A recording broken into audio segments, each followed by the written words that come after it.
Hi friends, அனைவருக்கும் வணக்கம்.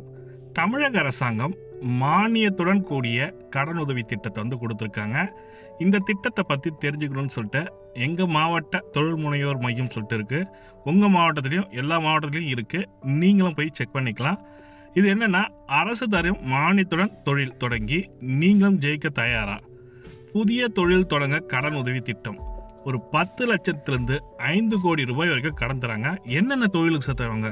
Salon தொழிலுக்கு தரலாம், மெக்கானிக் ஷாப் தரலாம், நான் ஒரு துணி கடை வைக்க போகிறேன் சார், அப்படின்னா அயனிங் கார்மெண்ட்ஸ் வைக்க போகிறேன் சார், அயன் ஷாப் கடை வைக்க போகிறேன் சார், கம்ப்யூட்டர் சென்டர் வைக்க போகிறேன் சார், சேவை மையம் ஓப்பன் பண்ண போகிறேன் சார், டீ கடை வைக்க போகிறேன் சார், மளிகை சாமான் கடை வைக்க போகிறேன் சார், ஊதவத்தி கடை வைக்க போகிறேன் சார். எந்த தொழில் தொடங்குறதுக்கும் கடன் கொடுக்குறாங்க. இந்த தொழில் தான் அந்த தொழில் தான் இல்லை, அனைத்து வகுப்பினரும், அதாவது எஸ்சி, எஸ்டி, பிசி, எம்பிசி அனைத்து வகுப்பினருக்கும் கொடுக்க போகுது. பொது பிரிவினருக்கும் வயது இது இருக்குது. 75 லட்சம் வரைக்கும் மானிய கடன் கொடுக்குறாங்க. நீங்கள் எவ்வளோ கடன் வாங்குறீங்களோ அதிலேருந்து 25% உங்களுக்கு மானியமாக இருக்குது. 3% வட்டி கழிக்கிறாங்க. கடனில் 3% வட்டி கழிக்கிறாங்க. அந்த திட்டத்தை பற்றி கிளியராக எக்ஸ்பிளைன் பண்ணியிருக்காரு அந்த துறை மேலாளர். நாங்கள் இதற்காக எங்கள் மாவட்டத்தில் உள்ள காஞ்சிபுரம் மாவட்டத்தில் உள்ள தொழில் முனைவோர் மாவட்ட தொழில் மையத்துக்கு சென்று புதிய தொழில் முனைவோர் மற்றும் தொழில் நிறுவன மேம்பாட்டு திட்டம் சொல்லிட்டு நீட்ஸ்ன்னு சொல்லுவாங்க. படித்த இளைஞர்கள் முதல் தலைமுறை தொழில் முனைவராக உருவாக்க இந்த திட்டத்தின் மாண்புமிகு தமிழ் முதல்வரால் அறிமுகப்படுத்தப்பட்டு 2012-13 முதல் செய்யப்பட்டு வருகிறது சொல்லி கொடுத்துருக்காங்க. இதை பற்றி டீட்டெயில்டான ரிப்போர்ட்டு துறை மேலாளர் எங்களுக்கு கொடுத்துருக்காரு, மோகன்ராஜ் சார்னு சொல்லிட்டு. அவர் கொடுத்த இன்ஃபர்மேஷன் தான் உங்களுக்கு ஷேர் பண்ண போகிறேன். அவர் பார்த்தீங்கன்னாக்கா, சார் இது officer sir, government officer, video எடுக்கக்கூடாது சார், ரெக்கார்ட் பண்ணாதீங்க, நான் சொல்கிற நோட்ஸை நீங்கள் எழுதிக்கங்க, உங்களுக்கு எதனா சந்தேகம்னா நீங்கள் கேளுங்க சார், நான் எக்ஸ்பிளைன் பண்ண சொல்லியிருக்காரு. அவர் சொன்ன தகவலும் உங்களுக்கு ஷேர் பண்ணுறேன். அவர் என்னென்ன தகவல் சொன்னார் பார்க்கலாம் வாங்க. இளைஞர்கள் சுலபமான முறையில் தொழில் தொடங்க உதவும் நோக்கில் உருவாக்கப்பட்டதே மாவட்ட தொழில் மையம். ஒவ்வொரு மாவட்டத்திலும் இதன் அலுவலகம் உள்ளது. இந்த மையத்தில் பொது மேலாளர் ஒருவர் இருப்பார். அவர் மூலமாக இந்த விவரங்களை கேட்டு தெரிந்து கொள்ளலாம். இன்றைய தேதியில் ஒவ்வொரு ஆண்டும் இந்தியா முழுக்க 50 லட்சம் அதிகமான இளைஞர்கள் கல்லூரி படித்துவிட்டு வெளியே வருகிறார்கள். அவர்கள் அனைவருக்கும் அரசு வேலை கிடைப்பதோ அல்லது தனியார் வேலை கிடைப்பதோ சிக்கலான விஷயமாக இருக்கிறது. இந்த நிலையில் இளைஞர்கள் சுயமாக தொழில் தொடங்க ஜெயிக்க தேவையான உதவிகளை செய்ய மத்திய மாநில அரசுகள் தொழில் முனைவோர் மூலமாக, மேம்பாட்டு நிறுவனம் மூலமாக உதவி செய்து கொண்டு வருகின்றன. இளைஞர்கள் சுலபமான முறையில் தொழில் தொடங்கவும் உதவும் நோக்கில் உருவாக்கப்பட்டதே மாவட்ட தொழில் மையம். ஒவ்வொரு மாவட்டத்திலும் இதன் அலுவலகம். இந்த மையத்தில் பொது மேலாளர் ஒரு இருப்பார். இதன் மூலம் தொழில் கடனை மானியத்துடன் பெறலாம். அரசின் மானியம் தொழில் கடன் பெறுவதற்கான செயல்படும் திட்டங்கள் மற்றும் வழிமுறைகள் குறித்து தான் இந்த நம்மிடம் பகிர்ந்து கொண்டுள்ளார் மாவட்ட பொது மேலாளர் செந்தில்குமார் அவர்கள்.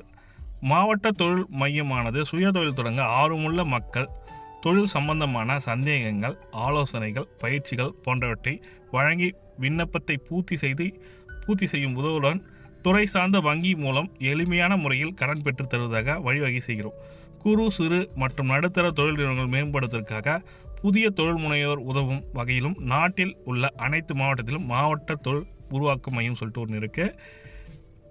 சுய தொழில் தொடங்க ஆர்வமுள்ள தொழில் முனைவோர் இந்த திட்டத்தின் மூலமாக மாவட்டத்தில் உள்ள தொழில் மையம் பொது மேலாளரை நேரில் அணுகி ஆலோசனை பெறலாம். தொழில் முனைவோர் சமர்ப்பிக்கும் விண்ணப்பம் தொழில் மையத்தை உதவியுடன் வங்கியின் மூலம் தொழில் கடனானது வழங்கப்படும். தொழில் கடன் தருவதற்கான வங்கிகள் வரம்பு ஆனது விண்ணப்பிக்கும் நபரது வங்கி கணக்கின் சிபில் ஸ்கோரை பொறுத்து மாறுபடும். விண்ணப்பிக்கும் நபர் தொழில் கடன் வாங்கும் தகுதி உடையவர் என உறுதி செய்யப்பட்ட பின் வங்கி மேலால் தொழில் தொடங்குவதற்கான இடம், தகுந்த சான்றுகள் ஆய்வு செய்த பின்னரே அவர்களுக்கு கடன் வழங்கப்படும். இவற்றில் அரசின் தொழில் கடனான மானிய தொகையை விண்ணப்பிக்கும் நபரது வங்கி கணக்கில் நேரடியாக செலுத்தப்படும். பார்த்தீங்கன்னாக்கா, உங்களோட சிபில் ஸ்கோரில் செக் பண்ணதுக்கப்புறம் தான் உங்களுக்கு நெக்ஸ்ட் ப்ராசஸே பண்ணுவாங்க. உதாரணமாக 10 லட்சம் மதிப்புள்ள ஒரு சேவை மையம் ஒரு நபரால் தொடங்கப்படும் போது 3.5 லட்சம் மானிய தொகை கடன் பெறுவாரின் வங்கி கணக்கில் அரசு செலுத்திவிடும். அதாவது 35% மானியம் கொடுக்குறாங்க. தொழில் தொடங்குவதற்கு அதிகபட்சம் 5 கோடி வரை கடன் உதவி கொடுக்குறாங்க. மாவட்ட தொழில் மையத்தின் மூலம் தொழில் கடன் பெறும் பல்வேறு திட்டங்கள் வகுக்கப்பட்டுள்ளன. அந்த திட்டத்தில் முதன்மையான திட்டம்னு என்ன பார்த்தீங்கன்னாக்கா, புதிய தொழில் முனைவோர் மற்றும் தொழில் நிறுவன மேம்பாட்டு திட்டம், new entrepreneur cum enterprise development scheme, நீட்ஸ்ன்னு சொல்லுவாங்க. இந்த நீட்ஸ் திட்டத்தின் மூலமாக இந்த திட்டத்தின் கீழ் விண்ணப்பிக்கும் விண்ணப்பதாரின் வயது பொது பிரிவினர் குறைந்தபட்சம் 21 வயதும் அதிகபட்சம் 35 வயதாகவும் இருக்கும். சிறப்பு பிரிவினர்கள் பார்த்தீங்கன்னாக்கா அதிகபட்சம் 45, அதாவது எஸ்சி, எஸ்டி, பிசி, எம்பிசி எல்லாத்துக்கும் சேர்த்து தான். குறைந்தபட்சம் 3 வருடங்கள் தமிழ்நாட்டில் வசிப்பவராகவும் கல்வி தகுதி 12ஆம் வகுப்பு தேர்ச்சி பெற்றவராகவும் இருக்க வேண்டும் சொல்லி கொடுத்துருக்காங்க. உற்பத்தி மற்றும் சேவை சார்ந்த தொழில்களுக்கு 10 லட்சம் முதல் 5 கோடி வரை திட்ட மதிப்பீட்டில் வரையறுக்கப்பட்டுள்ளது. இதற்கான தொழில் முனைவோரின் பங்கு தொகையானது பொது பிரிவினருக்கு மொத்த திட்ட மதிப்பீட்டில் 10%, சிறப்பு பிரிவினர்களுக்கு மொத்த திட்ட மதிப்பீட்டில் 5% ஒதுக்கப்பட உள்ளது. அதாவது உங்களோட கான்ட்ரிபியூஷன் சொல்லுவாங்க. அது வந்து பொது பிரிவின் ஜென்ரல் டர்னுக்கு வந்து 10%, பிசி, எம்பிசி, எஸ்சி, எஸ்டிக்கு வந்து பார்த்தீங்கன்னாக்கா 5% சொல்லி கொடுத்துருக்காங்க. அது தவிர அரசின் மானியமானது திட்ட மதிப்பீட்டில் 25%, அதாவது உச்ச வரம்பு 75 லட்சம் வரை பெறலாம். மேலும் 3% வட்டி மானியமும் கடன் செலுத்தும் காலம் வரை பெறலாம் சொல்லி கொடுத்துருக்காங்க. நீங்கள் கடன் செலுத்துறீங்க, அந்த கடன் செலுத்துறதுக்கு 3% மானியம் கொடுக்குறாங்க. தமிழ்நாடு தொழில் முதலீட்டு கழகம் மற்றும் ஆணை வழங்கும் வங்கியின் மூலமாக இதற்கான முதலீட்டு தொகையை பெற்றுக்கொள்ள முடியும் சொல்லி கொடுத்துருக்காங்க. இந்த திட்டத்தை பற்றி மேலும் தெரிஞ்சுங்கன்னா உங்கள் மாவட்ட அலுவலகத்துக்கு சென்று நீங்கள் தெரிஞ்சுக்கலாம்.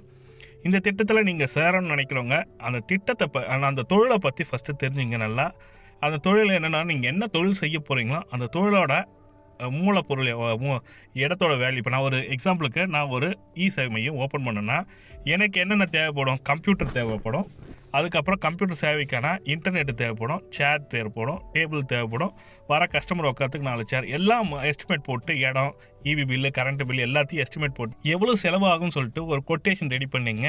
ப்ராஜெக்ட் ரிப்போர்ட்டுன்னு சொல்லுவாங்க. அந்த ப்ராஜெக்ட் ரிப்போர்ட் செய்யவும் அங்கேயே இருக்காங்க, ஹெல்ப் பண்ணுறதுக்கு ஆள் இருக்காங்க.